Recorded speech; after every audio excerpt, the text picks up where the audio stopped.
ప్రభువునందు ప్రియమైన సహోదరి సహోదరుడారా, మన ప్రభు అయిన యేసుక్రీస్తు వారి యొక్క ప్రశస్తమైన దివ్యమైన నామములో మీ అందరికీ నా ప్రేమ వందనాలు తెలియచేస్తున్నాను. ఉదయకాలం వాక్యం చెప్పడం చాలా సంతోషంగా అందరూ ఇష్టపడతారు. ఎందుకంటే ఏ భారం లేకుండా వచ్చి వాక్యం వింటారు కనుక ఇబ్బంది లేదు. అన్నమైన తర్వాత చాలా కష్టం.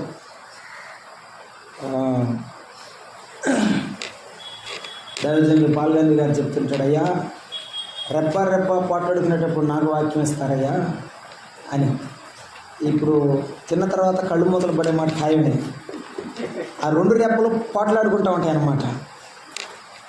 ఇద్దరం కలిసిపోదాం పద అంటే కాదని మనసు అనిపిస్తూ ఉంటే అటు ఇట్టు అనుకొని ఇటు అనుకుంటూ ఉంటావు. ఎట్టకాల కాసేపు ఇట్ట కూరికని తీస్తాం.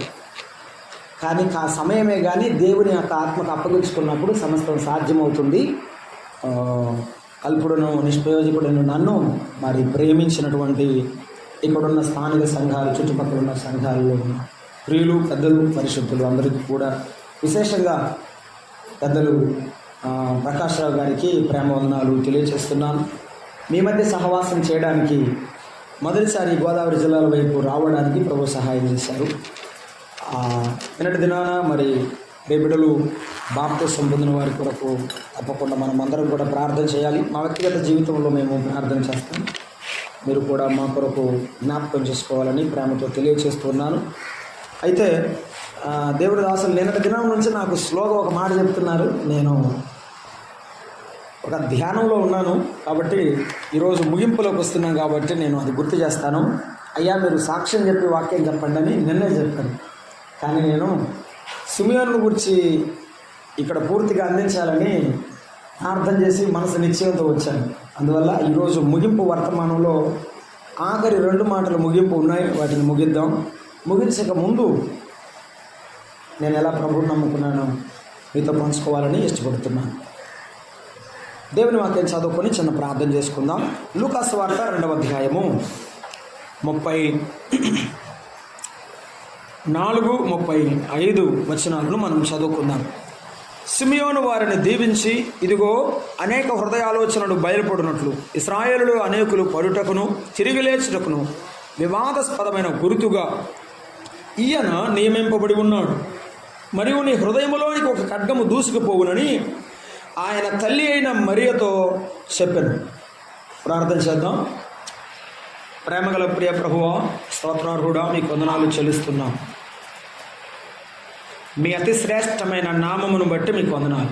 ఉదయకాలం మనస్ఫూర్తిగా హృదయపూర్వకంగా మీ పాదాల దగ్గర కూర్చొని, మా దేవా నీవెంత గొప్ప దేవుడవు, మమ్మల్ని ఎంతగా ప్రేమించావు, మా మనస్సునందు తలపోయుచు మీ పాదములు ఎదుట వాటిని సమర్పించి ఆరాధించడానికి దయచూపిన తండ్రి మీకు వందనాలు. ప్రయాసతో కూడిన పని అయినప్పటికీ కూర్చొని మీ మాటలు ఆలకించడానికి దయచూపినందుకు స్తోత్రములు. మరలా మేము ఈ మధ్యాహ్నపు వేళ మీ పాదపీఠం ఎదుటికి వస్తున్నాము నాయన. ఆశతో మీ గడప యొద్ద కూర్చున్న మమ్మను కనికరించండి. మీ జ్ఞానవచనములు మాకు దయచేయండి ప్రభువా. మీ మాటలు వినుచుండగా వినుబుద్ధి పుట్టించండి. మీ ఆత్మకార్యము జరిగించమని సహాయం చేయమని, సిలువ వేయబడిన మా ప్రభువైన యేసుక్రీస్తును హెచ్చించుమని క్రీస్తు యేసు నామమున ప్రార్థన చేస్తున్నాము తండ్రి, ఆమేన్. ఆమేన్. రైట్. నాకు ఆమెన్ అని వినపడలేదు.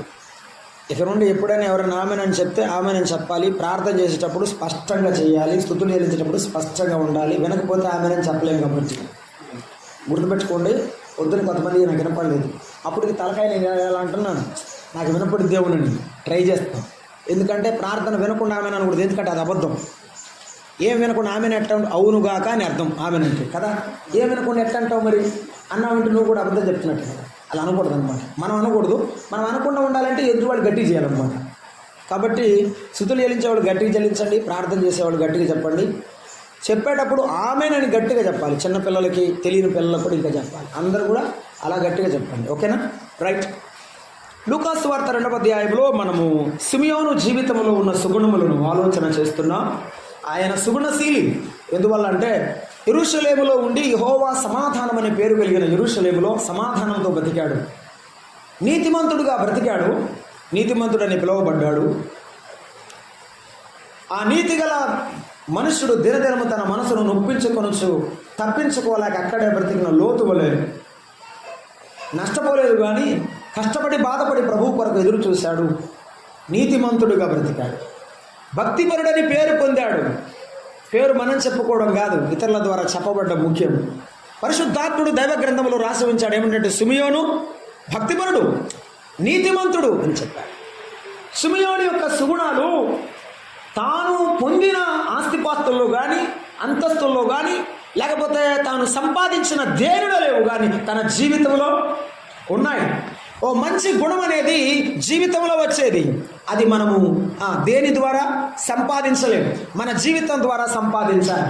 సిమియోను నీతిమంతుడు అని దేవుని చేత పిలువబడినవాడు, భక్తిపరుడు అని దేవుని చేత సాక్ష్యమియ్యబడినవాడు, ఇశ్రాయేలు యొక్క ఆదరణ కొరకు కనిపెట్టినవాడు, దేవాలయంలో ప్రభు వచ్చే వరకు కనిపెట్టినవాడు. మనము ప్రభు రాకడ వరకు కనిపెట్టవలసిన అవసరం ఉన్నది. కాబట్టి ప్రభు కొరకు కనిపెడుతూ ఆయన రాకడ కొరకు నమ్మకంగా బ్రతకాలని మనం వింటూ వచ్చాం. ఆరాధనలో జ్ఞాపకం చేసుకున్నాం. స్తుతించిన సిమియోనులో ఉన్న భావాన్ని మనం ఆలోచన చేశాం. నాదా అంటే ప్రభు అని.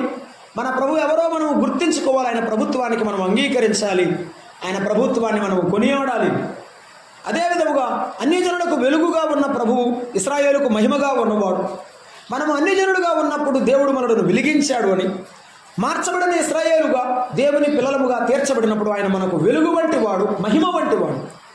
మహిమ కీర్తిని తెలియచేస్తుంది. మహిమ దేవుని తేజస్సును తెలియచేస్తుంది. ఆ మహిమ ఆయన తన ఆత్మ ద్వారా మనకి ఇచ్చాడు. రేపు ఆయన వచ్చినప్పుడు ఈ యొక్క మట్టి శరీరమును మహిమ శరీరముగా మార్చివేసి పరలోక రాజ్యానికి తీసుకుని వెళ్ళేవాడని, అటువంటి గొప్ప దేవుని మనము స్తుతించాలని, సిమియోను దేవుని అలాగూ స్తుతించాడని మనం ఆరాధనలో జ్ఞాపకం చేసుకున్నాం.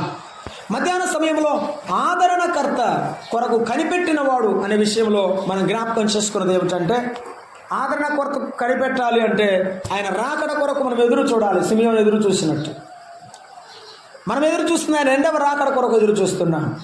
ఆ తర్వాత ఆయన రాకడ కొరకు ఎదురు చూసే వారిలో ఉండవలసింది ఏమిటంటే సహనం, ఓర్పు ఉండవలసిన అవసరం ఉంది. రాకడ కొరకు ఎదురు చూసే వారిలో ఉండవలసింది విశ్వాసం, ప్రార్థన ఉండాలి.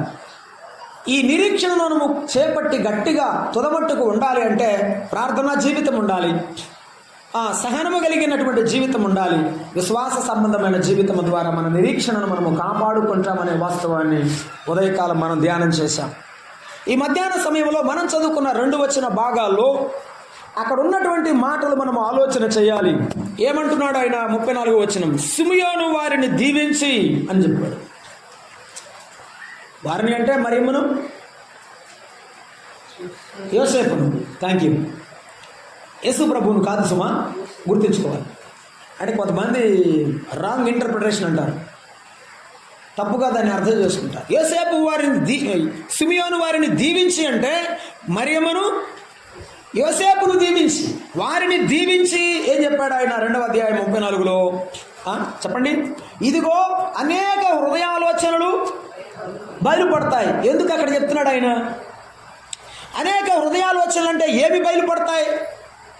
ఆ సందర్భంలో ఏమి బయలుపరచబడతాయి, ఎప్పుడు బయలుపరచబడతాయి, ఎందుకు బయలుపరచబడతాయి అని చెప్తున్నాడు ఆయన. ఎవరి హృదయాలోచనలు బయలుపడతాయి అది మనం ఆలోచన చేద్దాం. 2వ మాట చెప్పాడు, ఇశ్రాయేలు అనేకులు పడుటకు తిరిగి లేచుటకు. He is the sign of everything. యేసు ప్రభు ఒక గుర్తు. ఆయన ఎవరు? ఆయన ఒక గుర్తు. ఎవరైనా పైకి లేవాలన్నా పడిపోవాలన్నా ఆయన ఎటువంటి వాడు అంటే ఒక గుర్తు వంటి వాడు. ఆయన ఈ లోకానికి వచ్చింది ఒక గుర్తుగా వచ్చాడు. ఆ గుర్తును బట్టి కొందరు పైకి లేపబడతారు, కొందరు పడిపోతారు, కొందరు తిరిగి లేస్తారు, కొందరు పడిపోతారు అని ఆయన మాట్లాడుతున్నాడు. దాన్ని మనం జ్ఞాపకం చేసుకుందాం. ఆయన ఎలాగో గుర్తుగా ఉన్నాడు, ఎవరు పడిపోయారు, ఎవరు పైకి లేశారు, భవిష్యత్తులో ఎలా జరుగుతుందో ఆలోచన చేస్తాం. 3వ మాట ఏమన్నాడు 35లో? అమ్మా, నీ హృదయంలో నుండి ఒక ఖడ్గము దూసుకొని పోతుంది అని తల్లి అయిన మరియతో చెప్పాడు. ఏమిటా ఖడ్గం? ఎందుకు దూసుకుపోవాలి? అవసరం ఏమిటి?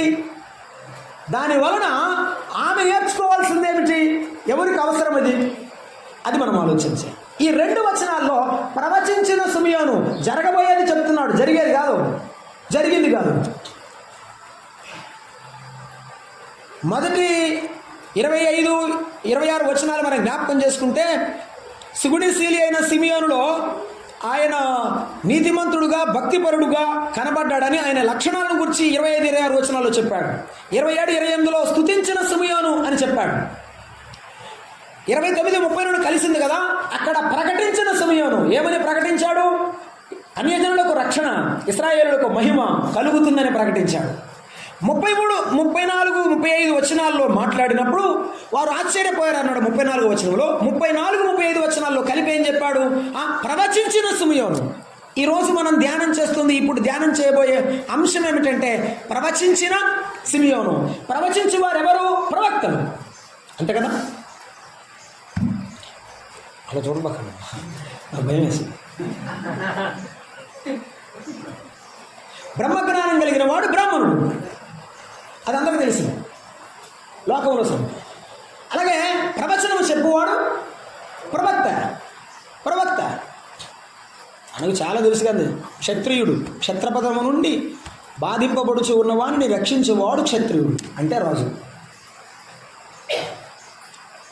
లోకములో ఏమైనా తెలుసు, కానీ దేవుని సన్నిధిలో ఈ మాట గుర్తుపెట్టుకోవాలి. ప్రవచించేవారు ఎవరంటే ప్రవక్తలు. ఆ కాలంలో ఇంకా అప్పటికి ఏమిటి? దైవ కార్యం, రక్షణ కార్యం సంపూర్తి చేయబడలేదు. యేసు ప్రభు మానవాళి కొరకు మరణించి సమాధి చేయబడి తిరిగి లేవలేదు. కాబట్టి ఆ కాలంలో పాత నిబంధన కాలపులోనే సిమియోను ఉన్నాడు. కాబట్టి హెబ్రీ పత్రిక 1వ అధ్యాయం 1వ వచనంలో ఏం చెప్పాడంటే, ఆయన నానా సమయములలో, నానా కాలములలో, నానా విధములుగా ప్రవక్తల ద్వారా మాట్లాడిన దేవుడు. ఆ కాలంలో ఎవరితో మాట్లాడాడు? నేను చదివినాక మీరు అటు చూడబాకండి అమ్మ, చెప్పాలి. మీరు చెప్తే కదా నేను ఓహో అర్థమైంది కావాలని ఇంకొకరు ముందుకు వెళ్తా. మీరు అలాని ఎలా చూశారనుకోండి, నేనేం చేయలేను. నేను అరిసినా అనవసరం. నేను చెప్తా క్లాస్కి వెళ్ళినప్పుడు పిల్లలకు, ఒరే I'm not teaching to the doors and Windows and ceiling fans, I'm teaching to you అని చెప్తా. అంటే తలుపులకి, కిటికీ చెక్కలకి, ఫ్యాన్లకి నేను పాఠం చెప్పట్లేదు అబ్బాయి, మీకు చెబుతున్నాను కాబట్టి మీరు వినాల్సిందే అని చెప్తాను. ఇప్పుడు ఇక్కడ మీకు చెప్పడానికి వచ్చాను, అంతేగాని ఆటం గిటంగా చూసుకోలేను. నేను మీ ముఖం చూడాల్సిందే, నేను తప్పదు, మీరు కూడా నన్ను భరించాలి. 34వ అధ్యాయంలో మనం చెప్పినట్టుగా ఇక్కడ ఏమని, నేను అడిగిన ప్రశ్నకు మీరు సమాధానం చెప్పారా? ప్రవక్తలు ప్రవచించేవారు. పాత నిబంధనలో ఎవరి ద్వారా దేవుడు మాట్లాడాడు? ప్రవక్తల ద్వారా. ప్రవక్తల ద్వారా మాట్లాడాడు. యెషయా ప్రవక్త, ఇర్మియా ప్రవక్త, ఓబద్యా ప్రవక్త, హోషేయ ప్రవక్త, మీకా ప్రవక్త. ప్రవక్తల ద్వారా నానా సమయాలలో, ఒకడే ప్రవక్త కాదు, నానా ప్రవక్తలు. ఒకరు పోయిన తర్వాత మరొకరు, ఒకరు పోయిన తర్వాత మరొకరు. ఈ ప్రవక్తలతో లాభం లేదుగా. ఎవడు శాశ్వతుడు కాదు. నా ప్రజలకు ప్రత్యేకంగా ఎల్లప్పుడూ మాట్లాడంటే ఏ ప్రవక్త? లాభం లేదు. ఒక్కసారే రావాలి, ఒక్కసారే మాట్లాడాలి. నా బిడ్డల హృదయాల్లో మెత్తని పలక మీద రాసినట్టు నేనే రాయాలి. ఆ దినములలో ప్రవక్తల ద్వారా మాట్లాడిన దేవుడు ఈ దినముల అంతములయందు తన కుమారుని ద్వారా మనతో ఇప్పుడు మాట్లాడుతుంది. ఎవరు? ఆయన కుమారుడు. ఆయన కుమారుడని యేసుక్రీస్తే మాట్లాడుతున్నాడు. ఆయన ద్వారా ఈరోజు మనతో మాట్లాడుతున్నది ఏమిటంటే, రాబోయే దినాలలో అని ఆనాడు సిమియోను చెప్పాడు, నేటి దినాల్లో అని మనం అన్వయించుకోవాలి. రాబోయే దినాల్లో ఏం జరుగుతుందని చెప్పాడు సిమియోను, మనం చదువుకోవాలి. ఆ మాటను జ్ఞాపకం చేసుకుందాం. ఆయన మాట్లాడాడు, ఈ రోజు కూడా యేసు ప్రభువు ద్వారా మాట్లాడుతున్నాడు. ఈ బైబిల్ గ్రంథంలో ఉన్న వాక్యాల ద్వారా మనతో మాట్లాడుతున్నాడు. 34వ వచనం ఏమని? వారి హృదయాలోచనలు బయలుపడును. సాధారణంగా లోకంలో ఒక సామెత ఉన్నది. సామెతల గ్రంథం 16వ అధ్యాయం 1వ వచనంలో ఇలాగన్నాడు. ఏమని? సామెతల గ్రంథంలో ఉన్న గ్రంథకర్త సొలొమోను మంచి జ్ఞాని కదండి, చక్కగా మాట్లాడతాడు. ఏమనంటే, హృదయాలోచనలు మనుష్యుని వశము అన్నాడు. హృదయాలోచనలు ఎవరు వశం? చెప్పాలమ్మా మీరు. మనుషుని వశం. నువ్వేమనుకుంటావంటే, నేనేమనుకుంటానంటే నాలో ఉంది ఊరికి ఎంత తెలివితేటలో చెప్పు అని కూడా అనవు కదా. అనుకునేది మాట నిజమే. ఏమని? నేనేమనుకుంటున్నానో నా సంఘ పెద్దకు తెలియకపోవచ్చు, సేవకుడు తెలియకపోవచ్చు, అమ్మనాన్నకు తెలియకపోవచ్చు, ఆ అన్నదమ్ములకు తెలియకపోవచ్చు, కానీ నా హృదయంలో ఉంది మాత్రం ఎవరికి? పూర్తి చేయి. ఎవరికి తెలియదు అనుకుంటున్నావు? మోషే ఒక ఐగుప్తుడిని చంపి ఇసుకలో పాతి పెట్టిన తర్వాత, మన్ను వేసి పూడ్చి వేసిన తర్వాత ఏమనుకున్నాడంటే ఇక ఎవరికి తెలియదు. అమ్మయ్య, ఎవరు చూడకూడదనుకున్నాడు. తెల్లారిపాటికల్లా ఏమైంది? ఆ గోషణలో ఒక గుసగుస. ఏమిటి? రాత్రి మోషే వచ్చాడు, ఒకటి చంపాడు, పాతి పెట్టాడు అన్న ఎవరికి చెప్పగాకు. ఇంకొక ఇంటికి ఇంకొకరు పోయాడు. మోషే వచ్చాడు, చంపాడు, పాతి పెట్టాడు, ఎవరికి తెలియబాక. ఇలా గుడారాల మొత్తంలో గుస, ఒక పెద్ద ఘోష. ఏమని? మోషే ఒకరిని చంపాడు. మనం ఏమనుకుంటామంటే మన హృదయంలో ఉన్నది ఎవరు చెప్పరు, ఎవరికి తెలియదని మనం అనుకుంటున్నాం. ప్రభువు చెప్పాడు, మీరు రహస్యముగా మాట్లాడుకునేది కొండల మీద చాటింపబడుతుంది.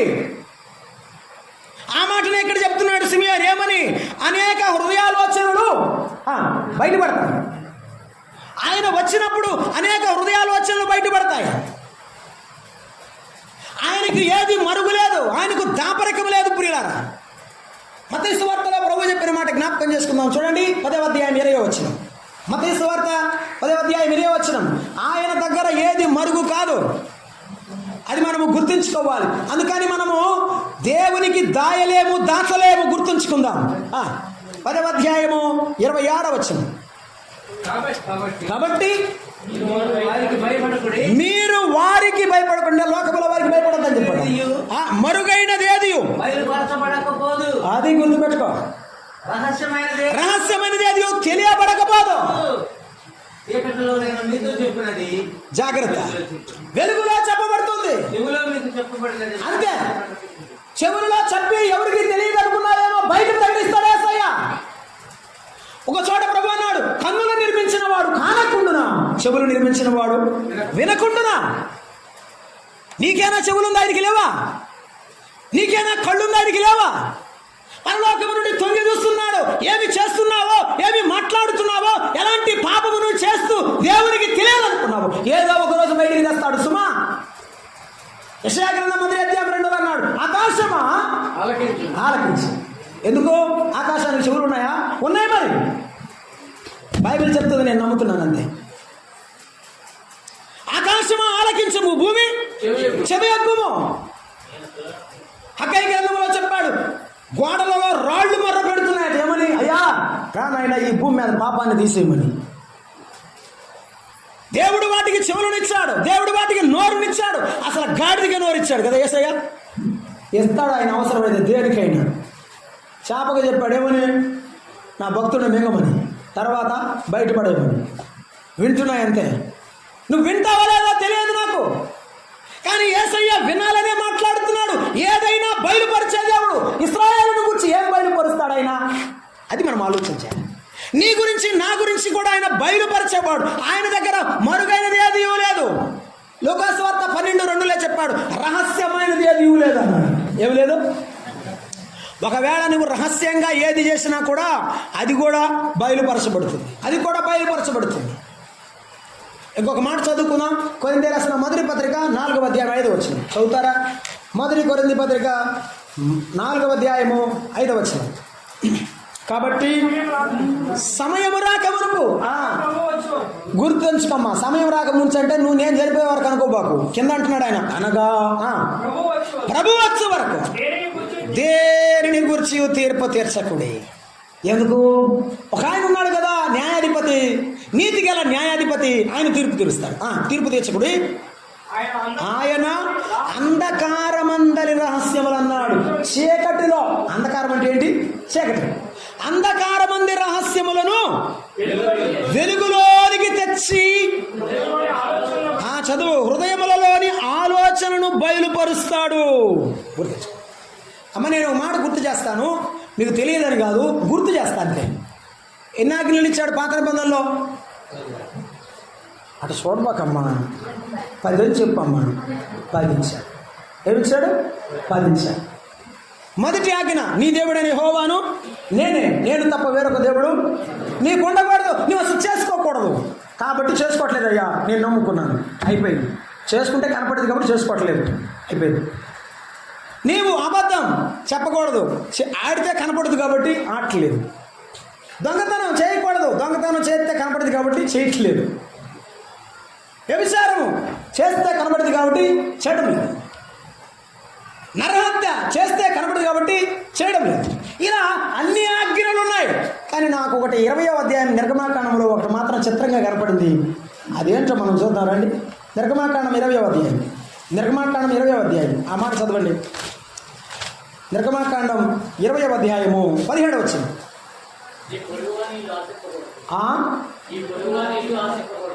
అంటే ఏంటో, ఎదుటి వాళ్ళది ఆశపడకూడదు. ఆశపడితే ఆడ కనపడింది. ఇప్పుడు పోతే బాగుండు, ఇల్లు నాకు వస్తే బాగుండు అనుకున్నావు మనసులో, ఎవరికి కనపడిద్ది? అదే కనపడదు. ఈ 10 ఆజ్ఞల్లో 9 కనపడే, 10వ కనపడదు. అర్థమైందా? కనపడేది చేస్తున్నారంట శాస్త్రులు, పరిచయలు. ఈ 10వది కనపడింది తెలియదని చెప్పి వారు దాన్ని నిర్లక్ష్యం చేసి వదిలేశారు. కాబట్టి ప్రభు అన్నాడు మత్తయి సువార్త 8వ అధ్యాయంలో, ఓ అయ్యో శాస్త్రులారా, పరిచయులారా, మీరు గిన్నెను వెలుపల చెప్పరామా, నేను చెప్పిందే చెప్పు. మీరు గిన్నెను వెలుపల శుభ్రం చేయట్లేదా ఏంటి? చూస్తున్నారు. గిన్నెను వెలుపల శుభ్రం చేస్తారు కానీ దాన్ని ఎక్కడ శుభ్రం చేయారంట? బయట తోమిద్దంట. అక్కాయి తెల్లగా ఉంటుందని బయట తోగుతుందంట, లోపల తోముదంట. లోపల తోమకపోవడం వల్ల దోపుతోనూ అజితేంద్రియత్వముతోనూ నిండి ఉంటాను అని చెప్తాడు ఆయన. అందుకని మీరు సున్నము కొట్టిన సమాధులు లాంటి వారు. ఎందుకంటే సమాధుల పండుగలు అప్పుడు చూస్తారు కదా, తెల్లగా సున్నం కొడుతుంది అక్కాయి. దానికి దండ ఒకటి వేస్తుంది, కాసిన పూలు 2 టెంకాయలు పెడుతుంది. మీ ఏరియాలో ఉందో తెలియదు లేదా? కొన్ని చోట్ల ఉంది, మా ఏరియాలో ఉంది, మీ దగ్గర లేదులే. సంతోషం, మీరు చాలా వందనాలు. సమాధులు సున్నము కొట్టిన సమాధులు తెల్లగా ఏర్పడతాయి కానీ దాన్ని ఒకసారి లోపలికి ఓపెన్ చేస్తే దాని అంత భయంకరం ఉండదు, అంత దరిద్రం ఉండదు. అలాగే విశ్వాసులు తెల్లగా వస్త్రాలు పైకి వేసుకొని దేవుని ఎదుట అందంగా భక్తిపరుడుగా కనబడుతున్నారు కానీ వారి మనసులో ఉన్న పాపం, వారి జీవితంలో ఉన్న పాపం చాలా భయంకరమైనది. ఒకసారి చూస్తే అయ్యో భయంకరమైన జీవితమే అనిపిస్తోంది. ఆ అబ్బాయి చక్కగా పాట పాడతాడండి, ప్రార్థన బాగా చేస్తాడండి, ప్రార్థనకు రెగ్యులర్గా వస్తాడండి, ఎంతో భక్తిపరుడండి, కానీ బూతులు తిడతాడండి. అదే నోట్లో పాటలు పాడతాడండి, అదే నోట్లో బైబిల్ చదువుతాడండి, అదే నోటితో బూతులు తిడతాడండి. అయిపోయింది అంతే. 90% భక్తి ఉంది, 10% భక్తిహీనత ఉంది. ఏమైంది? పులిసిన పిండి కొంచెమైనను ముద్దంతా పులియ చేయను. పెద్ద తపాడా పిండి ఉన్నట్టు మంచి పిండి ఓ చిన్న సొద్ద మొక్క తెచ్చి దాంట్లో వేస్తే ఏమైపోయింది? మొత్తం పాడైపోయింది. అంతే అర్థం. 1,00,000 రూపాయలు దొంగతనం చేసినట్టు దొంగ అంటారు, రూపాయి దొంగతనం చేసినా దొర అంటారు కదా. చెప్పమ్మా, అంతే. కాబట్టి బ్రతికితే యేసు ప్రభు బిడ్డలాగా బ్రతకాలి, లేకపోతే లోకస్తుడిగా బ్రతకాలి. అంతే, రెండే ఉండాలి. అందుకే ప్రభు అన్నాడు ప్రకటన గ్రంథంలో, నీవు వెచ్చగానైనా ఉండు, చల్లగానైనా. ఓ లవిదికయ సంగమా, ఓ లవిదికయ సంగమా, నీవు చల్లగానైనా నువ్వు వెచ్చగానైనా లేవు, నీవు నులివెచ్చగా కొను. నులివెచ్చని జీవితంతో యేసయ్య ఎంతో దుఃఖపడుతున్నాడు. నాకు పాత నిబంధనలో ఒక వాక్యం గుర్తొస్తుంది. సౌలును రాజుగా నియమించినందుకు యెహోవా సంతాపం పడెను. యెహోవా సంతాపపడెను. సమూయేలు 15వ అధ్యాయం ఆఖరి వచనంలో ఏడుస్తున్నాడు. ఎంతకాలము దుఃఖించుదు, నీ తైలమును కొమ్మును తైలముతో నింపుకో. యెషయా ఇంటికి వెళ్ళు, నా చిత్తమును నెరవేర్చే నా దాసుని నేను కోరుకున్నాను, వెళ్ళు. ఒక్కొక్కసారి ప్రభు మనల్ని గురించి చింతిస్తున్నాడు. ఎందువల్లంటే మన రహస్య జీవితాన్ని బట్టి. మానుకో, నీ రహస్య జీవితం నీవు మానుకో, లేకపోతే దేవుడు బయలుపరుస్తాడు. కాబట్టి దేవుడు వచ్చినప్పుడు ఆయన రాకడ సమయంలో రహస్యముగా ఉన్నవి చీకటిలో చేసిన ప్రతి పాపం వెలుగులోకి తీస్తాడు. నేను ఒక మాట చెప్తాను మీకు అర్థమవడానికి. మీ గురించి చెప్తే మీరు నా మీద గురించి వస్తారు కానీ నా గురించి చెప్తాను. నేను వెళ్ళాను యేసు ప్రభు దగ్గరికి. ఆయన రెండవ రాకడలో వచ్చిన తర్వాత అశోక్ ముందు నుంచో అని చెప్పాడు. ముందు నుంచి నాకేం చేస్తాడంటే ఇప్పుడు తెర మీద వేస్తున్నారు కదండి, తెర మీద వేస్తాడు అందరి ముందు. ఏంటి, ఎలా పుట్టావో చూడు, చూడరా చూడు, ఎట్ట పుట్టావో ఎట్ట బతికావో, నన్ను నమ్ముకున్నాక ఎంత భక్తిహీనంగా ఉన్నావో, ఎంత భక్తిగా ఉన్నావో చూడు. అప్పుడు పరలోకంలో వాళ్ళు అందరూ చూస్తుంటారు ఏమని, అరే అరే ఈడు కదా పాడింది, వీడేగా చెప్పింది. అర్థమవుతుందా?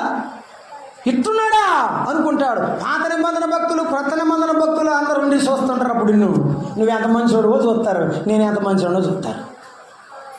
కాబట్టి అందుకే అన్నాడు, అట్టి వానికి గొప్ప నష్టము జరుగుతుంది, నింద అవమానం ఉండి ఏడుస్తూ ఉంటావు. పక్కన వాళ్ళు ప్రభు అంటాడు, ఊరికో కుమారుడు ఏడవబాకు.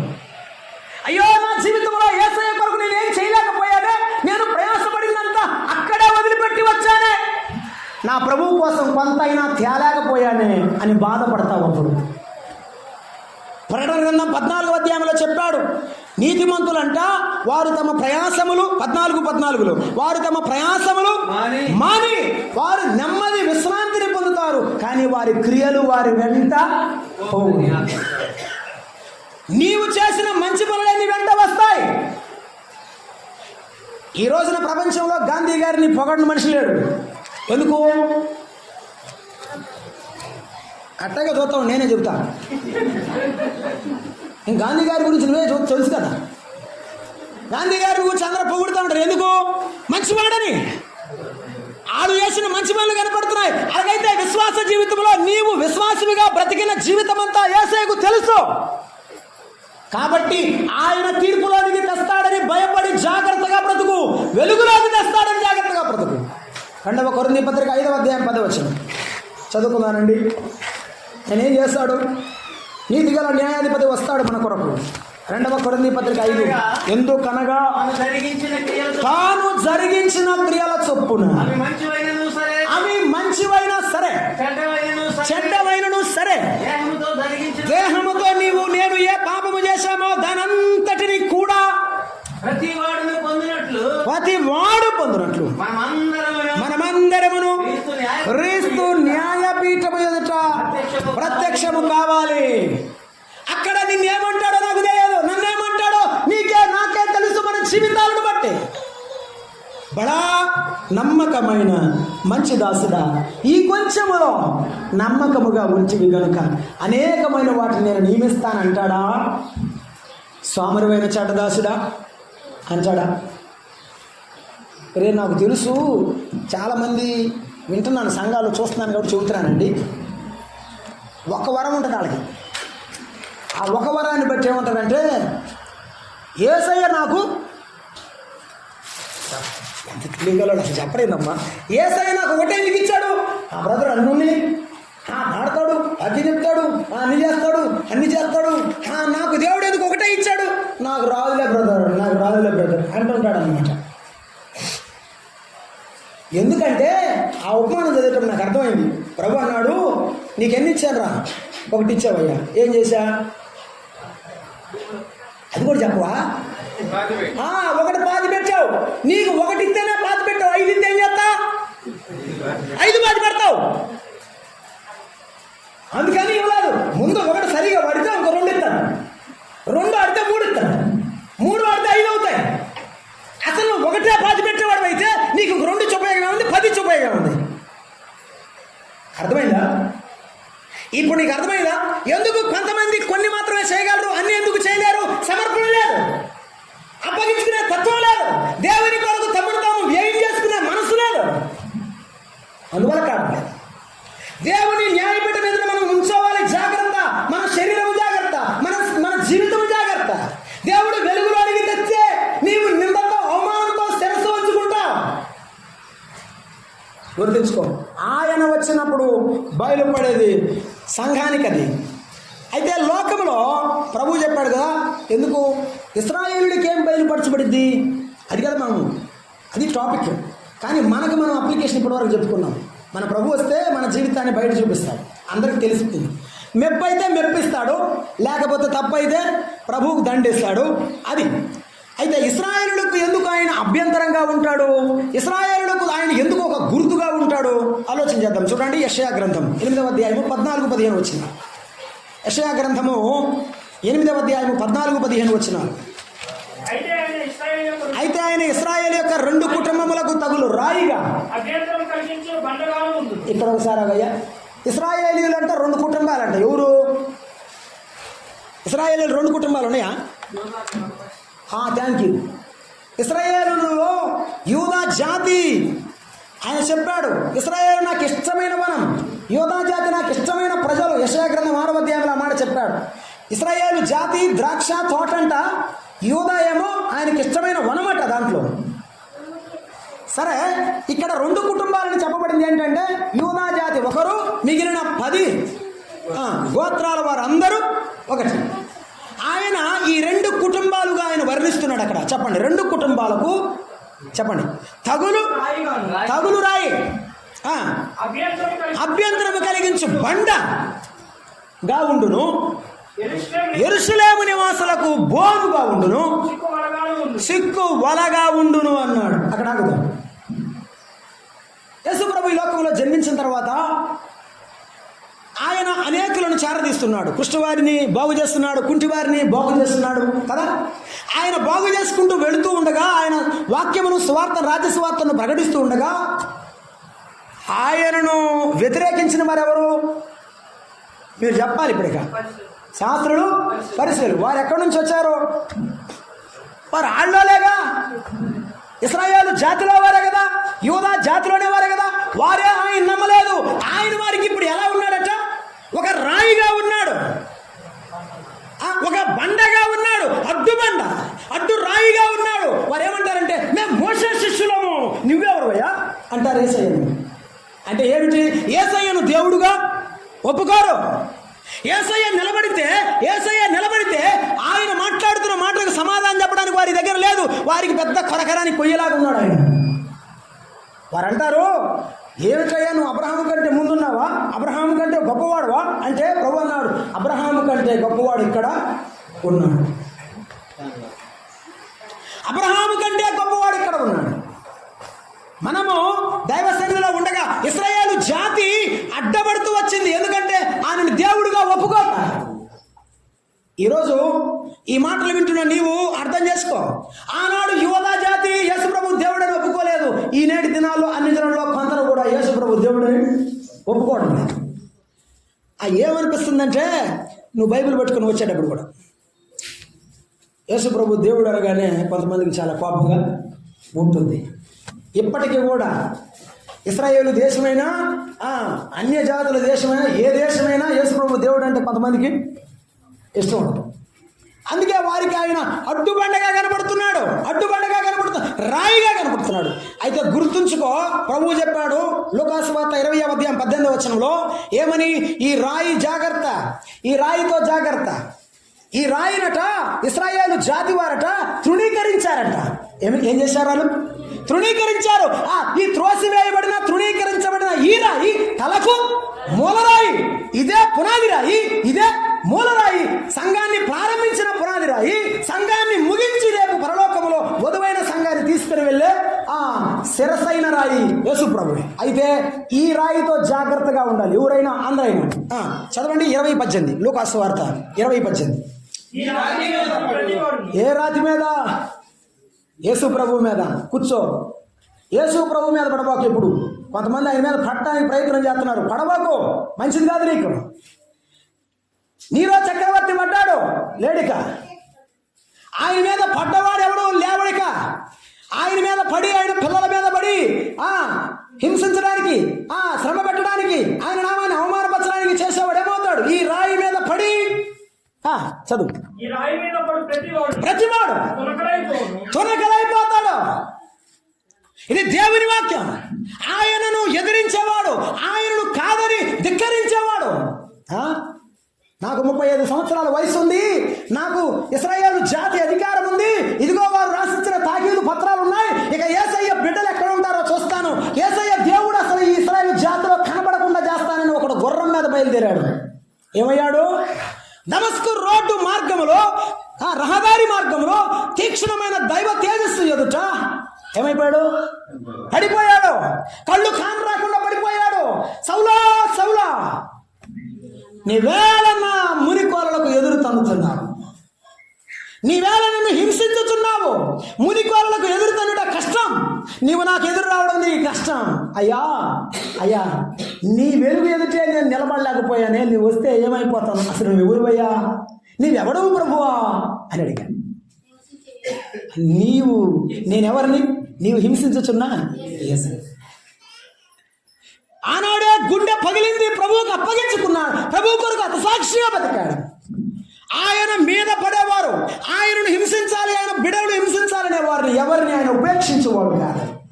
ఒకవేళ ఆయన బిడ్డలుగా బ్రతుకుతూ కూడా ఆయన నామాన్ని అవమానిస్తే ఆయన ఎప్పటికీ ఉపేక్షించడు సుమా, గుర్తుంచుకుందాం. నా మహిమను నేను ఎవరికి ఇచ్చువాడను కాను అన్నాడు ఆయన. ఒకవేళ నీవు దేవుని మహిమను దొంగిలిస్తున్నావేమో గుర్తుపెట్టుకో. యేసుప్రభు బిడ్డలని ముద్ర ఉండి స్టాంప్ అంటారు దాన్ని, ఏమంటే ముద్ర ఉండి యేసుప్రభు బిడ్డగా బతకకుండా అవమానపరుస్తుంటే జాగ్రత్త. వారు ఏమయ్యారు? ఎదురు వచ్చారు. యేసు ప్రభు వారిని ఏం చేయాలనుకున్నారు తెలుసా? ఆయనను చంపాలనుకున్నారు, ఆయనను హింసించాలనుకున్నారు. రోమపత్రిక 11:11 అన్నాడు, వారు పడిపోవునట్లుగా తుట్టిల్లిరా, కాదు కాదు, వారి అవిధేయత మనకు ఆశీర్వాదముగా మార్చబడింది అన్నాడు. అవును, ఇశ్రాయేలు తప్పిపోయారు కనుక దేవుడు అన్యజనులలో ఉన్న సర్వమానవాళిని రక్షించడానికి మానవుడిగా దిగివచ్చి లోకములో గొప్ప కార్యం జరిగించాడు. అయితే వినండి, లోకంలో ఉన్న ఇశ్రాయేలీలు వారి యొక్క జీవితాన్ని కూడా దేవుడు ఏం చేస్తాడు? రేపు బయట పెడతాడు. ఎవరైతే ఆయనను తిరస్కరించారో, ఎవరైతే ఆయనను వ్యతిరేకరించారో ఆయన బయట పెట్టేవాడు. అందుకే అన్నాడు, ఆయన వచ్చినప్పుడు ప్రకటన గ్రంథంలో రాశాడండి, వారంతా ఆయన్ను అలాగూ ఆయన పిల్లలు ఆరోహణమై వెళ్ళిపోతా ఉంటే ఆయనను చూసి ఏం చేస్తారు? రొమ్ము కొట్టుకుంటారట. అయ్యో, యేసయ్య నమ్మకపోతమే, ఆయన చెప్పిన మాటలు వినకపోతమే అని అప్పుడు అంగలారుస్తారు. అప్పుడు ప్రయోజనం ఉండదు.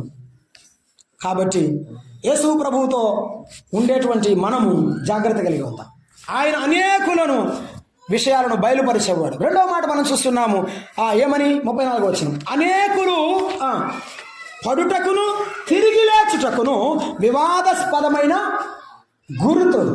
He is the sign of everybody. ఆయన ప్రతి ఒక్కరికి ఒక గుర్తు లాంటి వాడు.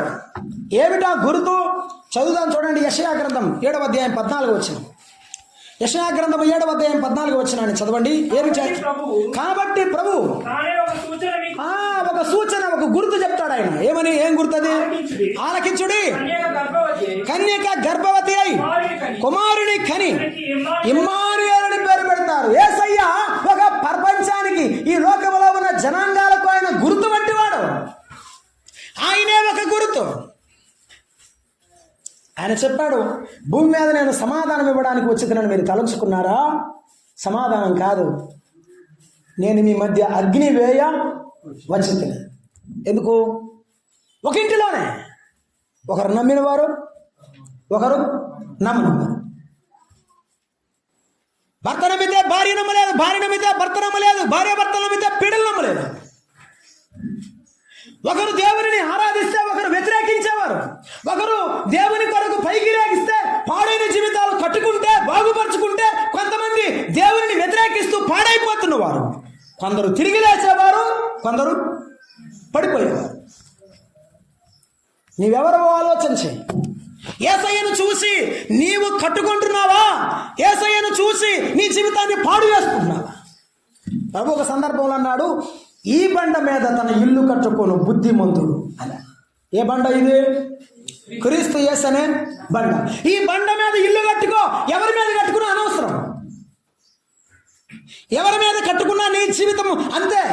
ఆయన మీద తన ఇంటిని కట్టుకున్నవాడు స్థిరమైన వాడు. కాబట్టి గుర్తుంచుకుందాం, ఆయనే ఒక గుర్తు.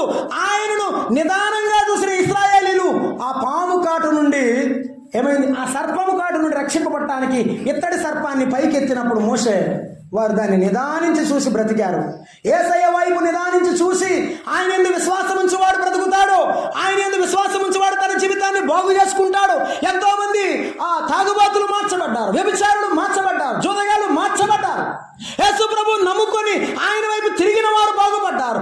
ఆయన మీద పడడానికి, ఆయన్ను హింసించడానికి, ఆయనను అవహేళన చేయడానికి ఇష్టపడిన వారు జీవితాలు పాడు చేసుకుంటున్నారు. ఇది చరిత్ర చెప్పే సత్యం, నేటికి జరుగుతున్నటువంటి విషయం అది. ఆయన యేసు ప్రభు ఒక సూచనగా ఉన్నాడు. ఆయన సూచనగా ఉన్నాడు. మనము కూడా మన జీవితంలో మనం ఎవరమో ఒక మాట చదువుకుందాం దైవవాక్యంలో. అక్కడ పక్క పేజీ తిప్పండి, యెషయా గ్రంథం 8:18.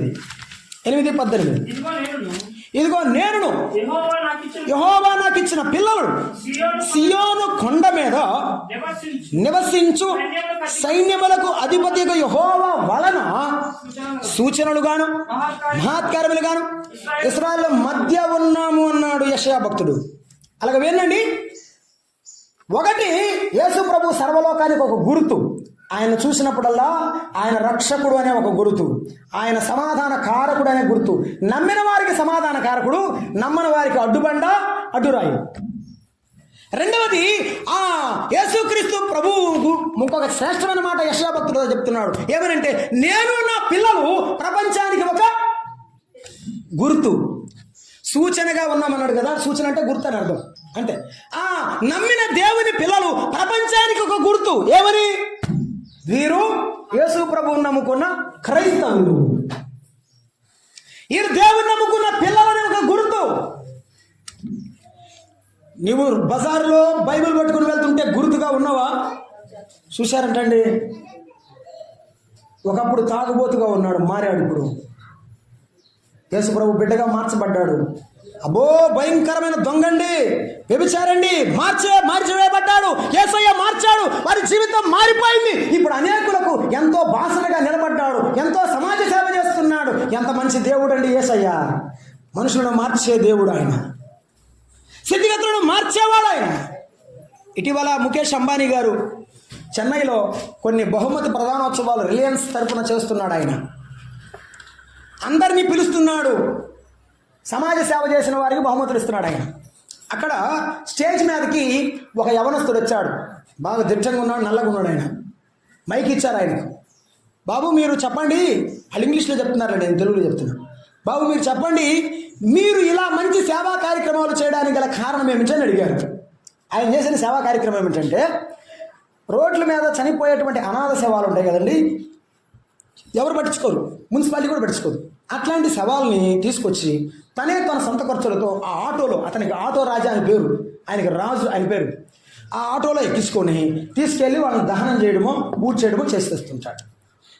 ఈ ఆటో డ్రైవర్ నంబరు చెన్నై మొత్తం తెలుసు. ఎందుకంటే ఇట్లా చేయడం ఒకటి రోజు కాదు, సంవత్సరాల తరబడి చేస్తున్నాడు. అందరూ ఆయనకి ఫోన్ చేస్తారు, పలానా చోట శవం ఉందని చెప్పి వెళ్ళిపోయి చేసేస్తాడు. ఇది గుర్తించారు రిలయన్స్ కంపెనీ వాళ్ళు, అంబానీ గారు గుర్తించి స్టేజ్ మీదకి వచ్చి చెప్పమంటే ఆయన ఏం చెప్పాడు తెలుసా? ఆయన ఏం చెప్పాడంటే, ఇప్పుడు ఆ శవాలు అక్కడ పడిపోయి అక్కడక్కడ మూల మీద, రోడ్ల మీద, ఆ డ్రైనేజ్ కెనాల్స్ దగ్గర, మురికి వాడల దగ్గర పడిపోయినట్టు కనపడుతున్నాయండి. ఒకప్పుడు నేను కూడా తాగి అట్టే పడిపోయేవాడిని, ఏడబడతాడా, ఎప్పుడు ప్రాణం పోయేదో తెలియదు. ఒకరోజు నేను యేసుప్రభు మాటలు విన్నానండి, యేసుప్రభు నా జీవితాన్ని మార్చివేశాడు. మీరు నన్ను హీరో అని పిలుస్తున్నారు కదండి, నా హీరో యేసయ్యేనండి అన్నాడు. నా హీరో యేసయ్యేనండి, ఆయన హీరో కాబట్టి నన్ను హీరోగా చేశాడండి అని చెప్పాడు. నేను ఆ కాన్వర్జేషన్, ఆ సంభాషణ అంతా వింటున్నప్పుడు నాకు చాలా సంతోషం వేసింది. అంత స్టేజ్ ఎక్కిన తర్వాత యేసయ్యే మనుషులను మార్చే దేవుడు అని చెప్పిన సువార్త. మన జీవితంలో మనల్ని మార్చేవాడు ఎవరు? యేసయ్య. తిరిగి లేపేవాడైనా, పడగొట్టేవాడు కూడా ఆయనే, హిట్లర్ చెప్పాడు, ఈ ప్రపంచంలో క్రైస్తవుడు అనేవాడు లేకుండా చేస్తానన్నాడు. అసలు హిట్లరే లేడు. ఆయనను లేకుండా, ఆయన వాక్యమును లేకుండా చేయవాడు ఎవరు ఉండరు. దీన్ని పట్టుకున్నవాడు ఎవడు చెడిపోలేదు, దీన్ని పట్టుకున్నవాడు ఎవడు బాగుపడలేదు. దీన్ని పట్టుకున్నవాడు ఎవడూ చెడిపోలేదు, దీనిని పట్టుకోని వాడు ఎవరు బాగుపడలేదు. దీని మీద పడినవాడు ఎవరు కాదు. పండితుడు ఆర్ఆర్కే మూర్తి గారు ప్రభువుని నమ్ముకోలేదు. ఆయన బైబిల్ ట్రాన్స్లేషన్ చేస్తున్నాడు, ఆయన తర్జుమా చేయడానికి వచ్చాడు, అంతే, ఉద్యోగం చేయడానికి వచ్చాడు. ఉద్యోగం చేస్తున్న సందర్భంలో బైబిల్ చదివేటప్పుడు బైబిల్ ఆయనతో మాట్లాడింది అంతే, ఎవరు మాట్లాడలేదు. ఆయన మారు మనసు పొంది ప్రభువుని నమ్ముకుని ఇంటికి వెళ్ళాడు. వాళ్ళ ఆవిడికి చెప్పాడు, అమ్మా నేను యేసు ప్రభువుని నమ్ముకున్నావా? అయితే అటు నుంచి అడేబో, ఇంటికి రాబోకో అందాలు వాడాడు వాళ్ళ ఆవిడ. మా సహోదరి ఆ మాట అనగానే చాలా బాధపడ్డాడు. చచ్చి ఇక్కడ ప్రార్థన చేయబాకు, బయటికి పో, ఇక్కడ బైబిల్ చదవద్దు, అది ఆ పుస్తకం నువ్వు బయటికి వెళ్ళిపో. చాలాసార్లు విన్నాడు. కొన్నాళ్ళ తర్వాత ఏం మాట్లాడటం లేదు, ఇంకేం అంటలేదు, బయటికి వెళ్ళమంటలేదు, లోపలే ఉండమంది చదువుకుని. కొంతకాలం మంది నీకు నాకు సెట్ అవ్వదు, నేను వెళ్ళిపోతాను మా ఇంటికి, నువ్వు నీ జీవితం నీదే, నా జీవితం నీది, నువ్వు యేసయ్యని విడిచిపెడితే నేను నీ దగ్గర ఉంటా, లేకపోతే నీతో కాపురం చేయడం కష్టమే అని చెప్పింది. ఆయన పాపం చాలా బాధపడిపోతున్నాడు. భార్య వెళ్ళిపోతే నామర్ద కదండి. ప్రభువుని నమ్ముకున్నవాడు భార్య వెళ్ళిపోకూడదు, ఆమె అంటి పెట్టుకొని ప్రేమించాలి, అలాగున తన సాక్ష్యాన్ని సంపాదించాలి. ఆ భయం ఆయనలో ఉంది. తెల్లవారుజాము 4 గంటలకు లేచాడంటండి. ఊరు బయటికి వెళ్ళి పొలాలు ఉంటాయి కదా, అక్కడ ప్రార్థన చేస్తున్నాడంట. రాత్రిపూట చెప్పింది ఏమని, తెల్లారి 9 గంటలకు బస్సు ఉంది, పల్లెటూరు కదండి, అప్పుడు ఒకటే వస్తుంది, ఎప్పుడుకోసారి వస్తుంది. 9 గంటలకు బస్సు ఉంది, ఆ బయట 9 గంటల బస్సుకి నేను వెళ్ళిపోతా, నీ ఇష్టం అని చెప్పింది. ఈయన పోయి పొలంలో ప్రార్థన చేస్తున్నాడు. ప్రార్థన చేస్తా ఆమెనని చూశాడు. టైం 8 అయింది, ఇంకొక గంట ఉంది. యేసయ్య ఇంకొక గంట ప్రార్థన చేస్తాను, మళ్ళీ 1 గంట ప్రార్థన చేస్తాను. ప్రార్థన చేసి చూశాడు. ఆమెనని చూస్తే కరెక్ట్గా 9 గంటల 5 నిమిషాలు అయింది. అర్రే వెళ్ళిపోయి ఉంటుంది, ఇంకెందుకు ఉంటుంది, నేను ఎంత ప్రార్థన చేసినా ఆమె ఎందుకు ఉంటుంది, మొండిదైతే అని మనసులో అనుకొని, సరే ప్రభువా నువ్వే నాకు ఇంకెవరు లేరయ్యా అనుకుంటా బైబిల్ తీసుకుని ఇంటికి వచ్చాడు. ఇంటికి వస్తే తలుపు తీసి ఉంది, లోపల ఆవిడ ఉంది. ఏం మాట్లాడుకుని లోపలికి వచ్చాడు. 9ంటికి వెళ్తానంటే ఎక్కడ ఉన్నాడు అంచేను, మొండాడు నీతో నేను వాదించలేను, ఎట్టగొట్ట ఏడే ఉంటానులే అందట. ప్రార్థన చేసి ప్రభువా నీకు స్తోత్రం అని ప్రభువుని ప్రార్థన చేశాడు. ఒక నైట్ ప్రార్థన చేస్తూ ఏడుస్తున్నాడంట. నిద్ర 12:30 1 గంటప్పుడు లేచిందట. భార్య చూసిందట. మరుసటి ఆదివారం ఉందంట. ఏమండి నేను కూడా వస్తాను ప్రార్థనకి, నువ్వు ఇలా మారిపోయావని నేను ఎప్పుడు గమనించలేదు అందట. ఆయన మనుషులను మార్చేవాడు, మనుషులను పైకి లేపేవాడు, మనుషులను పడగొట్టేవాడు కూడా. ఆయన తిరిగి లేప. ఇశ్రాయేలు జాతిలో చాలా మంది పడిపోయారు ఆయన నమ్మకుండా. చాలామంది నమ్ముకొని ఆయనకు గొప్ప సాక్షులు అయ్యారు. ఇశ్రాయేలు జాతిలో చాలా మంది కూడా దేవుని సాక్షులుగా హతసాక్షులుగా జీవించి చనిపోయిన వారు అనేకులు ఉన్నారు. మనం కూడా ఈవేళ యేసు ప్రభువారు యెషయా గ్రంథంలో చెప్పినట్టు 65:2 దినమెల్లా లోబడిన వారి నా చేతులు చాచి ఉన్నాను. దినమంతా నా చేతులు చాచాను. ఒక తల్లి తన బిడ్డ కోసం చేతులు ఎంతసేపు చేస్తుంది? ఏందమ్మా ఇది, నేను ఇంగ్లీష్ చెప్పానా లేకపోతే కొత్త శాస్త్రం అని చెప్పానా? అట్ట చూస్తావేంటి? మీరే కదా, మీకు పిల్లలు ఉన్నారు కదా, ఎంతసేపు చేస్తారు? రానైనా బుజ్జాడా రారా అని ఎంతసేపు చేస్తావమ్మా? 1 నిమిషమా, 2 నిమిషాలు, 5 నిమిషాల తర్వాత పారే అంటావు. తండ్రి అయితే కష్టమే, తల్లి అయితే ఒక రకంగా ప్రేమించి చేతులు చాపింది. కానీ యేసయ్య 2024 సంవత్సరాల నుండి అలాగే సాపే ఉన్నాడు. దినమెల్లా నా చేతులు చాచాయి ఉన్నాను. లోబడంలోని ప్రజల వాళ్ళ యేసు ప్రభు ఎద్దుకు రండి, ఆయన తిరిగి లేపుతాడు. పడిపోయిన నీ జీవితాన్ని పైకి లేపుతాడు. దావీదు చెప్పాడు, యెహోవా కొరకు నేను సహనముతో కనిపెట్టుకొని ఉంటిని. 40వ కీర్తన మొదటి వచనం. జిగటగల దొంగ ఊబిలో నుండి నాశనకరమైన గుంట ఇదే, దిగిపోవద్దు లోకంలో, ఈ పాపములో దిగిపోవద్దు. దిగిపోయిన నిన్ను పైకి లేపేవాడు ఆయన నన్ను పైకి లేపి తన బండ మీద నిలబెట్టిన అడుగులు స్థిరపరచను. స్తోత్ర రూపముకు క్రొత్త కీర్తన నా నోట ఉంచాడు. కొత్త పాట ఇచ్చాడు. ఏమంటే తెలుసా? నా దేవుడు గొప్పవాడనే పాట ఇచ్చాడు. ఈవేళ నీ జీవితాన్ని మార్చి నీకు కూడా సంతోషమైనటువంటి పాట ఇస్తాడు. రాత ప్రభు ఎదుగు రక్షింపబడు. దేవుడు నీ జీవితాలను పైకి ఇస్తాడు. పెంట గొప్ప నుండి దీనులను పైకెత్తువాడు ఆయనే. తిరిగి లేపుతాడు రా. ఆ దేవాలయం దగ్గర కూర్చున్నవాడు కొంతమంది ఉంటే, యేసు ప్రభు దారిని వెళ్తుంటే శిష్యులు అన్నారు, చూసావా యేసయ్య దేవాలయం ఎట్టుందో, ఎంత బాగుందో, ఇట్లాంటి దేవుడు కట్టలేడు, ఎవరు పడగొట్టలేరు, ఎంత బలంగా కట్టారు, ఎంత అందంగా కట్టారు, చూసారా అన్నారు. యేసు ప్రభు అన్నాడు, దీన్ని నేను పడగొడతాను, 3 దినాల్లో తిరిగి కడతాను. హేరోదు దేవాలయమే ఎన్ని సంవత్సరాలు పట్టింది. దాన్ని ఏది రిపేర్ చేయడానికి, సొలొమోను గారి దేవాలయం రిపేర్ చేయడానికి ప్రక్షాళన చేయడానికి శృంగారం అనే దేవాలయం పేరు పెట్టాడు. యెరూషలేములో హేరోదు పేరు కోసం కట్టాడు లేండి, దేవుడి కోసం కాదు. మంచోడు ఆయన. ప్రభు అన్నాడు, ఆ నక్కతో చెప్పండి ఈ మాట అన్నాడు ఆయన. నక్క అని తెలుసా, జిత్తులు మాది కదా. కట్టినది అన్ని సంవత్సరాలు కట్టాడు. అన్ని సంవత్సరాలు కట్టిన దాన్ని యేసు ప్రభు ఏమన్నాడు, 3 దినాల్లో కడతాను. ఆయన కడతానది మందిరాన్ని కాదు, ఆయన శరీరం అనే దేవాలయాన్ని. దీన్ని నేను పడగొడతాను, దీన్ని 3 దినాల్లో తిరిగి లేపుతాను. నేను మీ కొరకు చనిపోతాను, 3వ దినమున తిరిగి లేస్తానని ముందుగానే చెప్పాడు. ఆయన లేఖనాలు అప్పుడు వారు గ్రహించలేదులేండి. ఇది వాస్తవం. ఇశ్రాయేలు జాతిలో జరిగినదే ఈనేటి దినాల్లో కూడా ఎవరు ఆయన ఎదుగు వస్తారో వారిని ఆయన పైకి లేపుతాడు, వారి జీవితాన్ని మార్చివేస్తాడు, పరిశుద్ధులుగా తీరుస్తారు. ప్రకాశం జిల్లాలో పావులూరు అనే ఒక ఊరుంది. అక్కడ దేవయ్య గారు సంఘ పెద్ద చనిపోయాడు, లేడు ఆ తాతయ్య.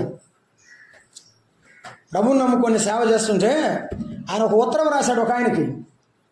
ఎవరికి? వేటపాలెం ఆనందం గారు అనే సత్యం ఆనందం గారు ఉన్నాడు. ఆనందం గారికి రాశాడు అనమాట సేవకుడికి. ఏమని రాశాడు? ఉత్తరం అంతా రాసి కింద రాశాడు, పరిశుద్ధుడైన దేవయ్య అని రాశాడు. ఏమి రాశాడు? పరిశుద్ధుడైన దేవయ్య. ఎప్పుడన్నా ఉత్తరం రాశావట? నాకు బలి ఇష్టం ఆ మాట చెప్తే. ఎంత గర్వంగా ఉంటుందో. అవును, మనం ఎవరు? ఏమి కాదా, ఏమి గట్టిగా చెప్పట్లేదు. గట్టిగా చెప్పమ్మా, సంతోషపడితే చెప్పు, ఆనందంగా చెప్పు ఈ మాట. నేను ఎవరిని? పరిశుద్ధులం, మనమందరం పరిశుద్ధులం, పరిశుద్ధుడైన దేవయ్య అని రాస్తాడట గర్వంగా. ఆ మాట చదివి ఊరికి వెళ్ళాడు ఆయన. ఆనందం గారు ఊరికి వెళ్ళి దేవయ్య గారిని వాటేసుకున్నాడు గట్టిగా. నిజమే, మనం పరిశుద్ధులం అని. కొంతమంది రాస్తారండి, నేను అసిస్టెంట్ ప్రొఫెసర్ అని రాసుకుంటారు. నిజమే, మంచిదే, నీకున్న పొజిషన్ అదే. కానీ దానికంటే విలువైంది నీవు దేవుని బిడ్డవు. నేను యేసు ప్రభు బిడ్డను, నేను ఆయన బిడ్డగా బ్రతుకుతున్నాను, పరిశుద్ధుడిగా తీర్చబడ్డాను. ఈ మాట మంచిది. యేసు ప్రభు నిన్ను ఒక గుర్తుగా, సూచనగా చేయాలి, అనేకులకు గుర్తుగా చేయాలి, అనేకులకు సాక్షాత్తుగా నిలబెట్టాలంటే నీవు ఆయన దగ్గరకు రావాలి. అందుకే ఆయన నిన్ను తిరుగులేపుతాడు. అదొక మాట చెప్పాడు, అదొక ప్రవచనం. రండి ఆఖరి ప్రవచనాన్ని చదువుకుందాం. మనము ఈ మాటను ఆలోచన చేసి ముగిద్దాం. లోకాసు వార్త 2వ అధ్యాయం 35 వచ్చింది. లోకాసు వార్త 2వ అధ్యాయము 35 వచ్చింది. కొద్ది పెద్ద చదువయ్యా. నీ హృదయంలోనికి ఒక ఖడ్గము దూసుకొని పోవునని ఆయన తల్లి అయిన మరియతో చెప్పాను అన్నాడు ఆయన. ఏమిటి ఖడ్గం? ఏమిటి ఖడ్గం? బైబిల్లో కొత్త నిబంధనలో ప్రత్యేకంగా వాక్యం అనే ఖడ్గం అని 2 సార్లు చెప్పబడింది. ఖడ్గము దేనికి వాడబడలేదు కొత్త నిబంధనలో, పాత నిబంధనలో వేరులేదు. కొత్త నిబంధనలో వాడబడింది వాక్యం అనే ఖడ్గముకు చెప్పబడింది. కానీ ఇక్కడ సిమియోను చెప్పిన ప్రవచనము వాక్యం అనే ఖడ్గాన్ని గురించి కాదు. వాక్యం అనే ఖడ్గాన్ని గురించి కాదు. ఏ ఖడ్గం ఇది? లూకాసు వార్త 4వ అధ్యాయం 28-29 చదువుతారా? 4:28-29. 4:28-29. యేసు ప్రభు వారు సమాజ మందిరంలో ఉన్నారు. సమాజంలో ఉన్నవారు అందరూ ఆ మాట విన్నారు. ఆగ్రహంతో నిండుకొని వెళ్ళగొట్టి తలక్రిందులుగా పడద్రోయాలని పట్టణము కట్టబడిన కొండపేటు వరకు ఆయనను తీసుకొని పోయిరు. వెళ్ళిపోయానని రాశాడు. వినండి, ఎందుకు వారు అంత ఆగ్రహం చూపించారు? ఏమన్నాడంటే, ఆ కాలంలో, ఎలీషా కాలంలో చాలామంది కుష్ఠరోగులు ఉన్నారయ్యా. యేసయ్య ఏం చెప్పాడు? ఇంటే జాగ్రత్తగా అర్థమైంది, లేకపోతే అర్థం కాదు. ఆ కాలంలో నయమాన్ ఒకడే కుష్ఠరోగి. చెప్పరేమ్మా, ఎంతమంది లేరు? యేసుప్రభు అంటాడు, నేనన్నది కాదు, యేసయ్య అన్నమాటే. నిజమే, ఆలోచిస్తే అది కూడా నిజమే కదా. ఎంతో మంది కుష్ఠరోగులు ఉన్నారు. అక్కడే 27వ వచనం అంటాడు, ప్రవక్త అయిన ఎలీషా కాలముందు ఇశ్రాయేలులో అనేక కుష్ఠరోగులు ఉండినా సిరియా దేశస్థుడైన నయమాను తప్ప మరి ఎవడు శుద్ధి నొందలేదు. గుర్తుంచుకో, ఎవడు ఆయన ఎద్దకు వచ్చాడో, ఎవడు ఆయన ఎద్దకు వచ్చి నన్ను బాగు చేయ్యా అని అడిగాడో ఆ కుష్ఠరోగి తప్ప ఇక ఏ కుష్ఠరోగి బాగుపడలేదు. గుర్తుపెట్టుకో, ఏ పాపి అయినా ప్రభు దగ్గరకు వస్తే బాగుపడతాడు. ఏ పరిశుద్ధుడైనా సరే ప్రభు దగ్గర ఉంటేనే తన పరిశుద్ధతను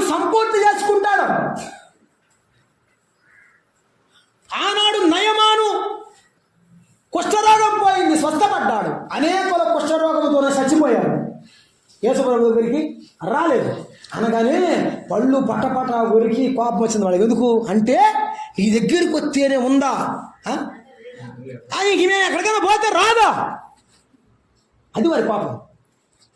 యేసుప్రభు అన్న మాట మరి నేను కూడా కాదు నేనే చెప్పమ్మా చెప్పు, నేనే మార్గమును, నేనే ఐయామ్ నోబడి, ఎవరు లేరు, నేనే మార్గం. అసలు ఆ మాట అనకూడదు అంటే మామూలు కాదు. ఇప్పుడు అసలు జరుగుతున్న రచ్చది. ఏమంటే వాళ్ళు కూడా అంటే ఒప్పుకుంటాం కానీ వాటి చెప్తే ఊరుకోండి, ఊరుకోకపోతే మానుకో. నేనేం చేశాను, నేను నమ్మేది ఇదే. లోకములో ఉన్న వాళ్ళు చేస్తున్న పద్ధతులు క్రైస్తవులని దేవుని పిల్లలని చెప్పుకునే వారు చేస్తున్నారండి. చాలా సిగ్గుసేటు. నేనేమి అధైర్యపడను. ఇటీవల నన్ను ఒక సహోదరుడు పునాది వేయడానికి పిలిచాడు. అయ్యారో చీరాల్లోనే ఒక మంచి రాజకీయ నాయకుడు, చీరాల్లో ప్రస్తుతం ఉన్న రాజకీయ నాయకుడు వచ్చాడు అక్కడికి. నేను వాక్యం చెప్పాను, ఆయన రాగానే కుర్చీ వేసి కూర్చోబెట్టారు, ఆయన కూడా కూర్చున్నాడు అక్కడ. నేను వాక్యం ముగించి ఆమెను అన్నాను. అన్న తర్వాత అండి ఇక రావాల్సిన కార్యక్రమాలన్నీ దేశంలో అన్నీ వస్తున్నాయండి. చూశానండి, నేను చూశాను. బైబిల్ సంచి దగ్గర తీసుకున్నానండి, నాకు సంచి ఉంటుంది, ఆ సంచి దగ్గర తీసుకున్నానండి, మెదలకుండా వెళ్తున్నానండి. అక్కడున్న సేవకుడు నా చొక్కాయ పెట్టుకున్నాడండి. వదిలిపెట్టయ్యా, నేను ఇక్కడ ఒక్క నిమిషం కూడా ఉండను, నువ్వు నాకు ముందు చెప్పలేదు, లేక రానేట వదిలిపెట్టాను, వచ్చాను. తర్వాత ఆ సహోదరుడు ఇన్ని రోజుల తర్వాత ఎప్పుడు ఇక నన్ను ప్రార్థనకు పిలవలేదు. పిలవపోయిన సంతోషమే. ఎందుకో తెలుసా, యేసయ్యని గణపరచలేని వాడు ఆయన పిల్లలను గణపరచలేడు. యేసయ్యను మహిమపరచలేని వాడు ఆయన పిల్లలను ప్రేమించలేడు, ఆయన వాక్యాన్ని ప్రేమించలేడు. 15 ఏళ్ల క్రితం, ఇప్పుడు కాదు 15 ఏళ్ల క్రితం వాక్యం చెప్పడానికి ఇంకోళ్ళ దగ్గర గొల్లపాలెం అనే వాక్యం చెప్పడానికి నన్ను పిలిచారు. ప్రార్థన జరుగుతుంది, అది గృహప్రవేశం. పాటలు అయిపోయిన తర్వాత వాక్యం చెప్పాలి కదండి. వాళ్ళు ఎందుకో మొత్తానికి పాటలు అయిపోయి వాక్యం చెప్పిన ముందు ఒక అమ్మాయి తప్పాళ్ళతో పాలు తీసుకుని లోపలికి వెళ్తుంది. ప్రార్థన చేసుకుందాం అన్నాడు ఆయన. నేను ససి తీసుకుని బండి వేసుకుని ఇంటికి వచ్చా. ఆ మాస్టర్ గారు అటు ఇటు చూస్తున్నాడు. అయ్యో వాక్యం చెప్పాలి కదా, ఇప్పుడు ఎవరు చెబుతారు, ఏం తెలిపాడు. నాకు ఫోన్ చేశాడు. ఊరు బయటకు వచ్చాను నేను అప్పటికి. అన్నాడు, ఏదండి ఏడున్నారు అన్నాడు. వాళ్ళకి పాల మీద ఉన్న నమ్మకం ప్రభు మీద లేదు కాబట్టి నేను ప్రార్థన చేసిన అనవసరం, వెళ్ళిపోతున్నాను నేను చెప్పాను. వాళ్ళకి ఎవరి మీద నమ్మకం ఉంది? రమ్మంది ఎవరిని? ప్రభు సేవకుల్ని. ఎందుకు మరి ఎక్కడ జరగట్లేదా? మీరు చాలా మంచివాళ్ళు, మీరు చేయలే, కానీ మా దగ్గర జరిగింది. గుర్తుంచుకో, దేవుడు దాన్ని క్షమించడు, దేవుడు దాన్ని ఉపేక్షించడు. ఎవరు నీతిమంతులై నా యందు గడగడ వణుకుచు భయపడుచున్నాడో వానినే నేను దృష్టిస్తున్నాను. రాళ్ళు కుప్పలు అవసరం లేదు, రత్నాలు 2 సార్లు కొనుక్కుని దగ్గర పెట్టుకుంటే. ప్రపంచానికి ఎంతమంది శిష్యులు కావాలో ఆయనకు తెలుసు, నువ్వు చెప్పక్కర్లా, నేను చెప్పక్కర్లా. ఆయనకి ఎంతమంది శిష్యులు కావాలో, ఎంతమంది సేవకులు కావాలో ఆయనకి తెలుసు. కాబట్టి అంతమందిని పిలిచాడు, అంతమందిని వాడుకున్నాడు. సర్వ ప్రపంచంలో దేవుని సువార్త ఈనాడు ఆ 11 మంది ద్వారా, ప్రత్యేకించబడిన వారి ద్వారా వినిపించబడింది. అంతే. నీవు ఆయనకు కావాలో లేదో ఆయనకు తెలుసు. నువ్వు ఎలా ఉన్నావో పరీక్షించుకొని నువ్వు సరి చేసుకుంటే మంచిది, లేకపోతే ప్రమాదంలో పడతావు. మా సేవకుడు తర్వాత నాకు ఫోన్ చేసి, సారీ బ్రదర్, ఇలా జరిగిద్దని నేను అనుకోలేదు అన్నాడు. సంతోషం, మీరన్నా తెలుసుకున్నారు. ఎప్పుడైనా సంఘంలో దేవుని బిడలైన వారు సేవకులను పిలిచేటప్పుడు, ఎస్పెషల్గా మీరు ప్రార్థన పెట్టుకోవాలనుకుంటే ప్రార్థన కార్యక్రమాలు ఉంటేనే పిలవండి. వచ్చిన తర్వాత నిస్తేపంతో ఆయన బయటికి మాట్లాడలేక, ఏమి చెప్పలేక, మీకు చెప్పలేక, వచ్చిన సేవకుడికి చెప్పలేక మధ్యలో నలిగిపోతుంటాడు ఇక్కడ ఆయన. మళ్ళీ మీరేమో అంకుల్ గారు అది ఎట్టు ఉంటుంది అంకుల్ గారు, మీరు ఇటు రండి. ఎంత సర్ది చేస్తున్నావో. ఇది భక్తిహీనత, భక్తిలో హీనత్వం. చేయొద్దు.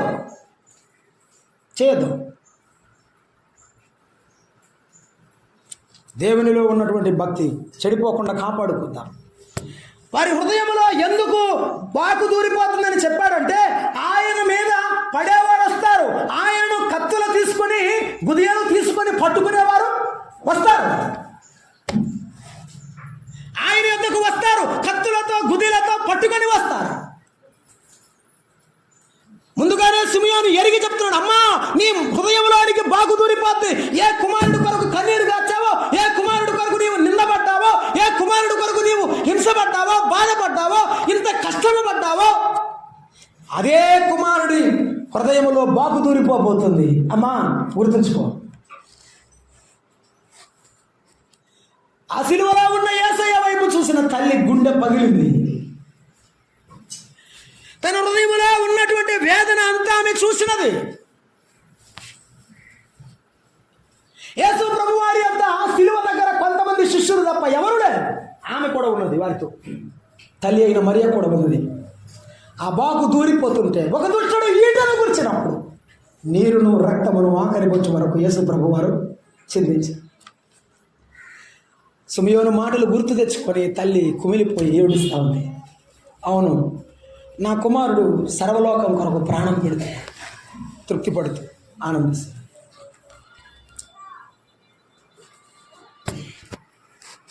నీవు నేను మనమందరం కూడా దేవ సన్నిధిలో ఉన్న మనమందరం కూడా నీ హృదయంలో నుండి బాగు దూరిపోతున్నదా? కష్టాలు, హింసలు, శ్రమలు, బాధలు నీకు ఉన్నవా? అలాగైతే క్రీస్తు కొదువగా ఉంచినటువంటి వాటన్నిటిని మనం పూర్తి చేయడానికి ఆయన కొరకు ఉన్నాం. ఆయన ఏమైతే మిగిల్చి వెళ్ళాడో వాటిని చేసేటప్పుడు మనకు కష్టాలు వస్తాయి. ఆయన చిత్తాన్ని నెరవేర్చేటప్పుడు మనకేమొస్తాయి? బాధలు వస్తాయి. ఆ బాధలు వచ్చినప్పుడల్లా ఏం చెప్పాడంటే, ఆయన మీ కొరకు చేసినటువంటి వాటన్నిటిని కూడా మీరు జ్ఞాపకం పెట్టుకోండి అన్నాడు హెబ్రీ పత్రికలో 12వ అధ్యాయం 3వ వచనంలో. మీరు అలసట పడకయు మీ ప్రాణములు విసుకకయు ఉండునట్లు పాపాత్ములు తనకు వ్యతిరేకముగా చేసిన తిరస్కారమును ఓర్చుకొనిన ఆయనను తలంచుకోండి. నా యేసయ్య కంటే నేను గొప్పదానిని కాదు. ముఖం మీద ఊసినప్పుడు ఆయన అలాగే ఉన్నాడు, ఇలాగే ఉన్నాడు.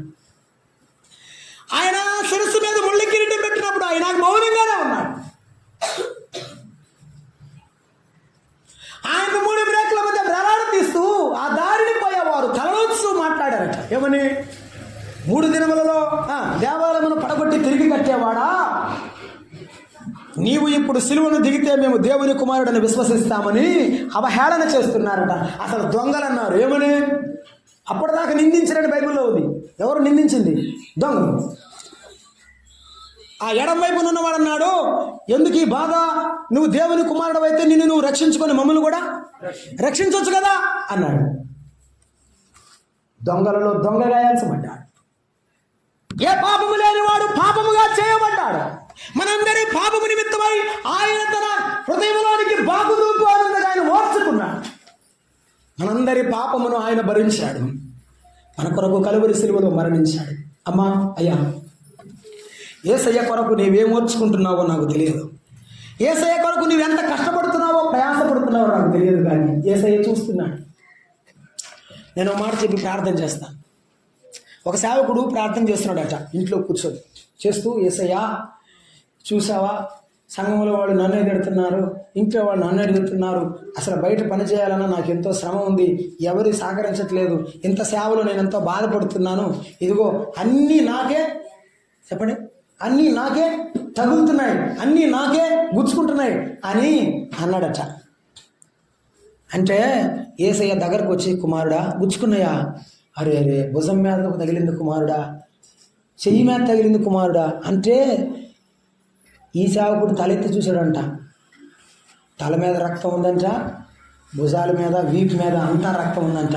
యేసయ్య నీకేం ఇంత రక్తం ఉందా? నాకేమో 2 దెబ్బలు తగిలినాయి అని అడిగితే, నీ వెనకమాల ఉంది నేనేరా, వాళ్ళు వేసే ప్రతి రాయి నాకే తగ్గుతుంది, ఏదో 1 2 తప్పించుకుంటే నీకు తగ్గుతుంది, లేకపోతే అన్ని తగిలితే నువ్వే పోతావు.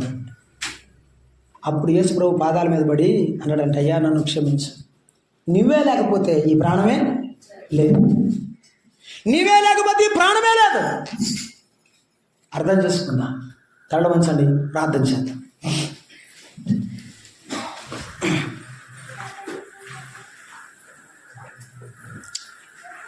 అమ్మా, అయ్యా, ఒక్క నిమిషం ఈ ముగింపు కూడికలో ఒక్క నిమిషం. యేసయ్య లేకపోతే నీ జీవితం లేదు, నా జీవితం లేదు. ఇప్పుడు ఆలోచన చేసావా? ఆయన నీ కొరకు కలువరి సిలువలో మరణించడానికి వచ్చి ఆయన ఎంతో శ్రమ పెట్టబడ్డాడు. ఆ సిలువని యేసు వైపు చూడు ఒకసారి. నీ కొరకు ఆయన ముండం కిరీటం తలను వంచబెట్టుకున్నాడు. ఆయన తల అంతా రక్తముతో నింపబడింది. కొరడాలతో కొట్టబడిన ఆయన దేహము నాగేటి చాళ్ల వలె దున్నబడింది. యేసయ్య నీ కొరకు ఆయన కొట్టించుకున్నాడు. నీ పాపమంతా తన భుజాన మోసుకొని వెళ్ళాడు. అమ్మా, మోసుకొని వెళ్ళాడు. నిన్ను ఇంకా ప్రేమిస్తున్నాడు. నువ్వు చేసే పాపాన్ని సహిస్తూ నిన్ను ప్రేమిస్తున్నాడు. నీకే ప్రతీకారం చేయలేదు, నీకు ప్రతిఫలం ఇయ్యలేదు, కానీ ఇప్పుడు కూడా పిలుస్తున్నాడు. నీవు తెలియకుండా చేస్తున్నావని, నీకు ఎరగకే ఇలా పొరపాట్లో ఉన్నావని మాట్లాడుతున్నాడు. ఇప్పుడైనా మారు మనసు పొందుతావా? పాపములు ఒప్పుకొని పాపాన్ని విడిచిపెట్టి ప్రభు దగ్గరకు వస్తావా? అలాగైతే ఈ సాయంత్రపు వేళ ప్రభు దగ్గరికి రా. పడిపోయిన నిన్ను పైకి రాకుతాడు. పడిపోయిన నిన్ను ప్రభువు సాక్షిగా నిలబెడతాడు. స్తోత్రారుడు అయిన తండ్రి, పూజనుడు అయిన దేవా, మీకు స్తోత్రం. సిమియోను ప్రవచించిన ప్రవక్తగా కనబడుతుండగా ప్రవచించబడిన మాటలు లేఖనాల్లో నుండి మేము గ్రహించుటకు సహాయం చేసినందుకు వందనాలు. మా దేవా, మా ప్రభువా, సిమియోను వలె మీ కొరకు బ్రతకడానికి సహాయాన్ని మాకు దయచేయండి నాయన. మా ప్రభు అయిన యేసుక్రీస్తును తలంచుకొని ఆయన వలె బ్రతకడానికి మాకు నేర్పించండి నాయన. మీ కృప చూపించమని, మహిమ పొందమని క్రీస్తు యేసు నామమున వేడుకుంటున్నాము తండ్రి. ఆమేన్. అందరికీ ప్రేమ.